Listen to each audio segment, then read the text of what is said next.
Getting bank statements online on TD app is very easy. Today I'm going to show you how to do it. First of all, visit the App Store for iOS or Google Play Store on Android. Then search for TD or TD Bank and download the official TD app and install the app on your device. Now log in to your TD account. Then open the TD app on your mobile device. Enter your TD online banking username and password to log in. After that, navigate to Statements. Look for the Statements or Documents section within the TD app. This section may also be labeled as Account History or similar.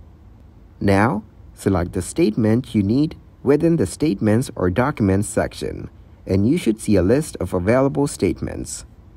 Then choose the specific statement you want to view or download. So view or download the statement.